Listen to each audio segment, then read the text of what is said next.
오늘은 돌무더기를 쌓고 시작하는 한 해라는 제목으로 하나님 말씀 나누겠습니다. 우리가 인생을 살다 보면 지금 나의 울타리를 벗어나고 싶은 순간들이 있습니다. 학교 다니는 학생들 중에 학교를 그만두고 싶은 학생들도 있고, 직장을 때려치우고 싶은 회사원도 있고, 또 다니던 교회를 옮기고 싶다 생각하는 성도들도 있을 겁니다. 다들 나름 그 현장에서 스트레스를 받고 또 힘이 들었기 때문에 그런 것일 텐데, 이 시간 어떤 문제 때문에 든지 간에 여러분 중에 그런 고민에 빠져 있는 분이 계신다면 오늘 본문을 통해 들려주시는 하나님의 음성을 듣게 되기를 간절히 소망합니다. 21절과 22절 말씀을 다 같이 읽어볼게요. 시작. 그가 그 모든 소유를 이끌고 강을 건너 길르앗산을 향하여 도망한 지 3일 만에 야곱이 도망한 것이 라반에게 들린지라. 여러분, 사실 야곱에게는 라반을 떠날 충분한 이유가 있었습니다. 일단 계약 기간이 끝났어요. 아내를 위해 14년, 자신의 재산을 위해 6년, 무려 20년의 세월을 그곳에서 보냈습니다. 말하자면 할 만큼 다 한 거예요. 게다가 지금 야곱을 대하는 라반의 태도가 완전히 바뀌어 버렸습니다. 양떼와 염소떼 중에서 얼룩무늬 있고 점 있고 아롱진 것은 야곱의 것이 되기로 약속했는데, 그런 짐승들이 계속 태어나니까 야곱의 재산이 점점 늘어나는 겁니다. 그걸 지켜보던 외삼촌 라반의 눈빛이 이제는 차갑게 변해버렸습니다. 여기서 더 중요한 것, 하나님의 명령도 있었습니다. 이제 너는 떠나서 너의 본토로 돌아가라는 하나님의 선명한 말씀이 야곱에게 들려왔습니다. 그러니 떠나기에 충분한 명분을 가지고 있는데, 그럼에도 불구하고 20절과 21절은 그렇게 떠나가는 야곱에 대하여 의도적으로 도망이라는 표현을 쓰고 있습니다. 야곱은 늘 도망치는 사람이었습니다. 여러분, 야곱이 하란에 왜 왔습니까? 자신을 죽이려고 하는 형 에서를 피하여 도망쳐서 왔습니다. 그리고 지금 외삼촌 라반의 집에서 나올 때에도 정면 돌파가 아니라 밤에 몰래 도망치는 선택을 했습니다. 여러분, 여러분의 인생 가운데 어떤 일을 만나든지 도망치지 않으시기를 축복합니다. 당당하게 정면 돌파하게 되기를 간절히 바랍니다. 왜 우리가 도망을 치면 안 되느냐? 여기에는 몇 가지 이유가 있습니다. 첫째, 도망을 치면 그 문제가 끝나지 않아요. 내가 어떤 사람이 싫어서 도망을 쳤는데 다른 곳에 가면 그 사람보다 더 악한 사람을 만날 가능성이 굉장히 큽니다. 두려움 때문에 도망을 친다고 그 문제가 사라지지 않아요. 오히려 그 문제가 도망친 자리에서 형태만 바꾸어 다시 나타납니다. 책임을 피하면 더 큰 책임이 돌아오고, 갈등을 피하면 관계의 골이 더 깊어지고, 결단을 미루면 나중에는 선택권마저 잃어버리게 됩니다. 요나서를 보면 하나님께서 요나를 부르십니다. 니느웨에 가라 말씀하십니다. 그런데 요나는 니느웨 가는 게 싫었어요. 그래서 반대편으로 가는 다시스행 배를 올라탔습니다. 여러분, 그 배를 타고 도망갔다고 요나가 자유로워졌을까요? 아니요. 배가 풍랑을 만납니다. 그리고 물고기 뱃속에 들어가서 회개의 시간을 3일 동안 보냅니다. 그리고 나서 다시 니느웨로 갈 수밖에 없는 상황이 만들어지게 되는 거죠. 문제는 피한다고 작아지지 않습니다. 오히려 직면할 때 그 문제가 작아지는 것을 경험하게 됩니다. 도망이 아니라 직면함으로 문제를 해결하는 우리 모두가 되기를 간절히 소망합니다. 둘째, 도망은 그 순간은 나를 보호하는 것처럼 보이지만 결국은 나를 잃어버리게 만듭니다. 처음에 도망칠 때 이렇게 생각하죠. 지금은 너무 힘드니까 나중에 하자. 그런데 시간이 지나고 나면 이렇게 변합니다. 나는 결국 아무것도 못하는 사람인가 보다. 도망을 치면 칠수록 자신감은 약해지고, 그게 반복되면 자존감이 무너져요. 그래서 결국은 나는 안 된다라는 거짓말을 믿게 되는 겁니다. 나는 여러분에게 도망이 습관이 되지 않기를 간절히 바랍니다. 셋째, 하나님은 도망치는 자리에서는 일하시지 않습니다. 오히려 우리가 문제에 직면할 때 우리는 하나님의 일하심을 경험할 수 있습니다. 골리앗이 등장했을 때 이스라엘의 모든 사람들이 두려워서 숨었습니다. 그 앞에 서지 않고 도망을 쳤습니다. 그런데 어린 소년 다윗은 하나님의 이름으로 거인 골리앗 앞에 서게 됩니다. 그 결과가 무엇이지요? 불맷돌로 골리앗을 쓰러뜨리고 그 결과 하나님의 살아계심과 역사하심을 드러내는 통로가 되었던 겁니다. 여러분 기억하십시오. 하나님은 우리가 강해서 함께하는 분이 아니라 우리가 하나님을 신뢰할 때 우리를 강하게 만들어 주시는 분이십니다. 그러므로 당신의 삶을 통해 하나님이 일하기를 원하신다면 도망치지 말고 믿음으로 그 문제와 맞서게 되기를 간절히 축복합니다. 넷째, 도망은 오늘의 고통은 피하게 만들어주지만 내일의 성장을 막게 됩니다. 성장은 언제나 불편함을 통해 이루어집니다. 여러분, 근육이 그냥 만들어지지 않죠. 근육이 만들어지기 위해서는 열심히 아령을 들든 역기를 들든 움직여야 됩니다. 내 근육이 찢어지는 순간이 있어야 됩니다. 그래야 나의 근육이 만들어져요. 우리의 믿음은 그냥 자라지 않습니다. 고난과 고통의 시간을 통해 흔들리며 우리의 믿음이 깊어집니다. 우리의 인격도 여러 가지 갈등을 통해 성숙해집니다. 그래서 아픈 만큼 성숙한다라는 말이 있는 거죠. 문제를 피하는 선택은 우리를 편하게 할 수는 있지만 우리의 내일을 가난하게 만듭니다. 하나님은 우리를 안전하게만 보호하시는 분이 아니라 성숙하게 만드시는 분입니다. 그러므로 힘들다고 도망치지 말고 인내와 기도로 그 문제와 맞섬으로 말미암아 성숙의 자리에 이르게 되기를 간절히 바랍니다.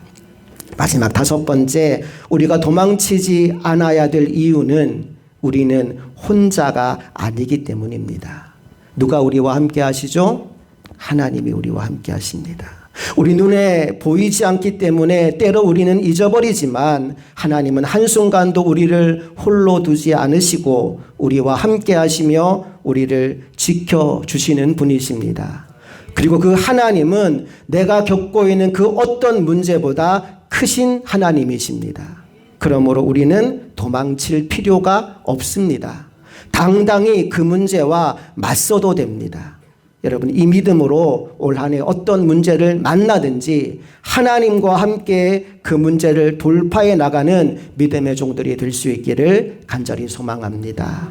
옆 사람과 인사 한번 할까요? 믿음으로 문제를 돌파합시다. 인사하겠습니다. 믿음으로 문제를 돌파합시다. 자, 다시 본문에 돌아와서 오늘 야곱은 도망을 선택했습니다. 여러분, 그 결과가 무엇일까요? 라반의 추격입니다. 라반이 그를 잡으러 오게 되지요. 23절 말씀 읽어봅니다. 시작. 라반이 그의 형제를 거느리고 7일 길을 쫓아가 길르앗산에서 그에게 이르렀더니 일주일 동안을 쉬지 않고 쫓아와서 마침내 야곱 일행을 붙잡게 되었다는 거예요. 보십시오. 이게 도망의 결과입니다. 결국은 다시 과거에 붙잡히고 마는 거예요. 계속해서 이어지는 말씀을 보니까 라반의 입에서 아주 무서운 말도 나옵니다. 29절 첫 소절에서 라반이 뭐라고 말해요? 너를 해할 만한 능력이 내 손에 있으나 그래요. 나 힘 있다는 겁니다. 너 당장 여기서 죽여버릴 수도 있다는 거예요. 그런데 중요한 것, 라반이 이어서 이런 말을 하죠. 다 같이 읽어봅니다. 너의 아버지의 하나님이 어젯밤에 내게 말씀하시기를 너는 삼가 야곱에게 선악간에 말하지 말라 하셨느니라. 하나님이 일하셨다는 거예요. 어젯밤이라는 말은 추격한 지 6일째 되는 밤이라는 말입니다. 지난 6일 동안 내가 야곱을 잡으면 어떻게 해야 되나? 다시 잡아서 끌고 와야 되나? 아니면 재산을 다 빼앗아 버리고 빈손으로 쫓아내야 되나? 5만 가지 생각을 다 하면서 추격해 왔는데 야곱을 만나기 전날 밤 꿈에 하나님이 나타나셔서 이렇게 말씀했다는 거예요. 너 야곱 건드리지 마라. 절대 건드리지 마라.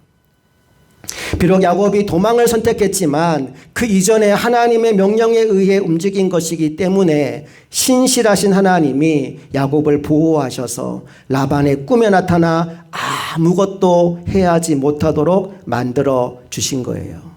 아마도 이때 야곱은 다시 한번 자신의 인생 가운데 함께 하신 하나님을 보는 눈이 열리게 되었을 겁니다.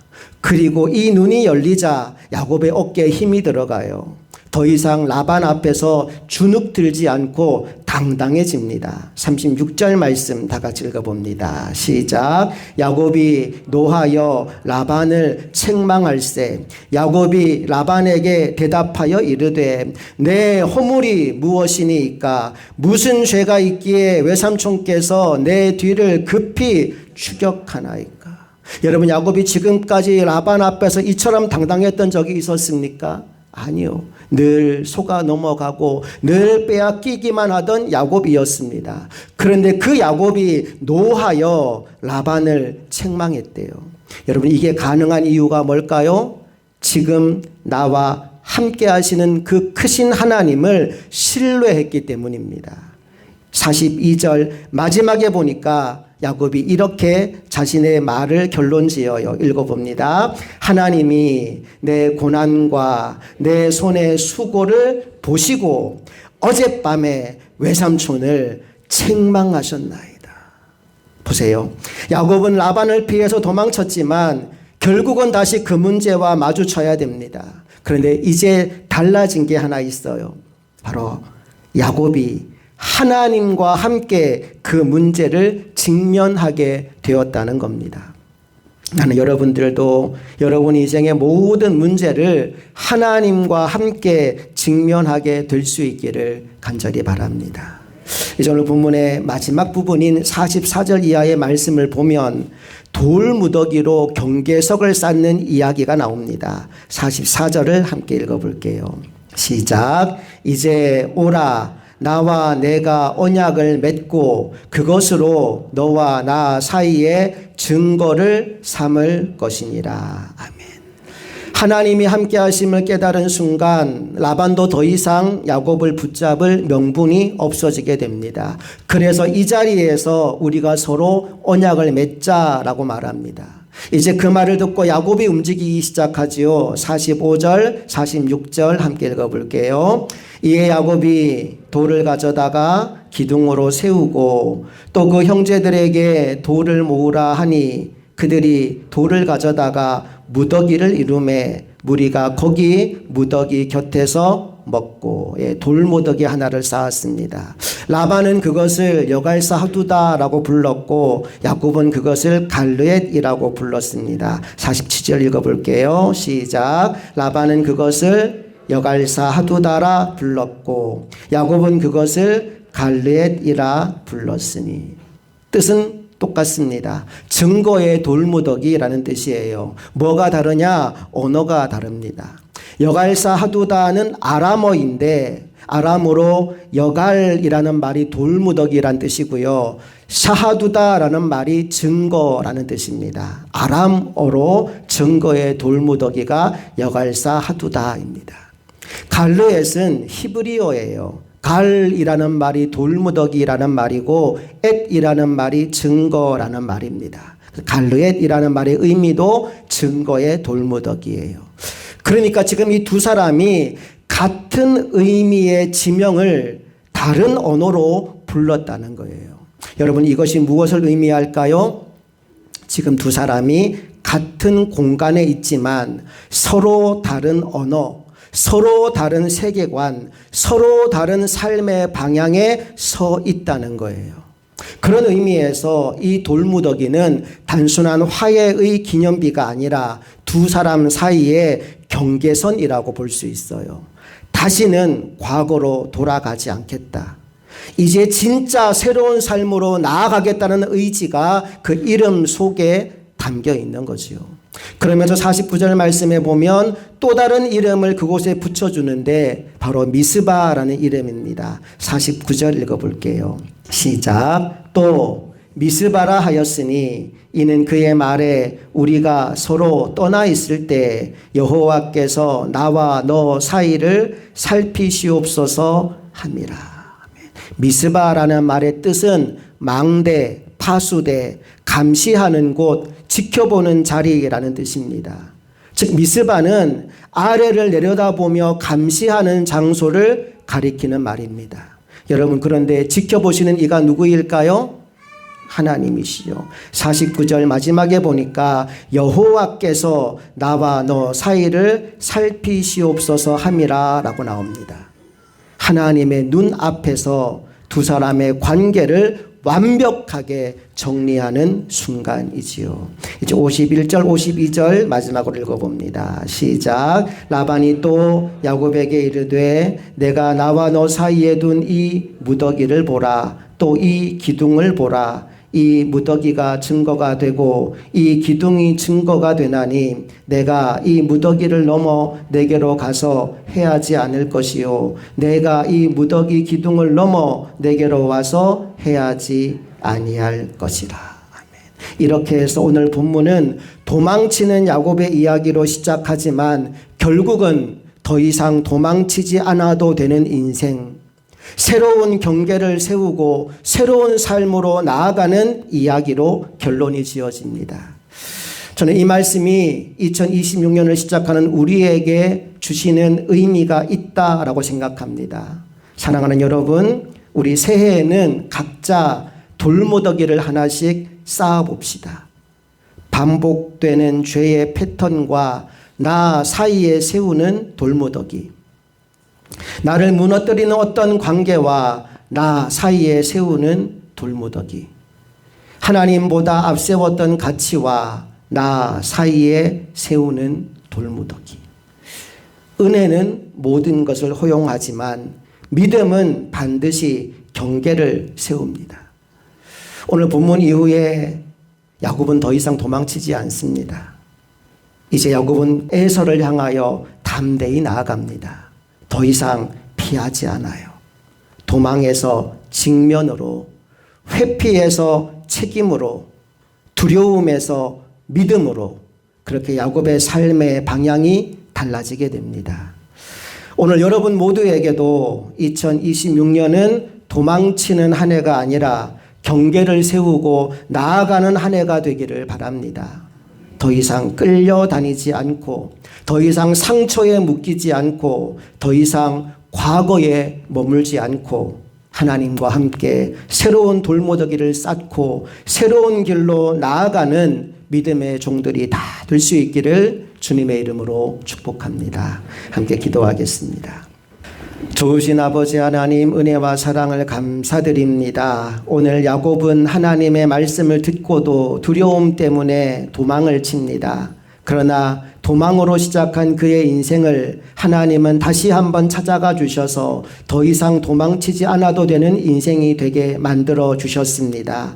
그것을 기념하며 돌무더기를 세우고 그 경계선 너머로 다시는 넘어가지 않겠다 결단하는 야곱의 모습을 보며 우리 삶에도 이러한 돌무더기가 세워지기를 간절히 기도합니다. 과거에 붙들려 있는 모든 죄와 상처로부터 돌무더기를 세우고 넘어가게 하여 주셔서 2026년은 하루하루가 하나님을 기쁘시게 하는 날들, 하나님께만 영광 돌리는 시간들로 채워지게 하여 주시옵소서. 우리 앞길에 어떤 장애물이 있다 하더라도 두려워 주저앉는 것이 아니라 주님과 함께 담대히 그 모든 장애물들을 넘어가는 인생 되게 하여 주시옵소서. 우리 주 예수 그리스도의 이름으로 간절히 기도합니다. 아멘.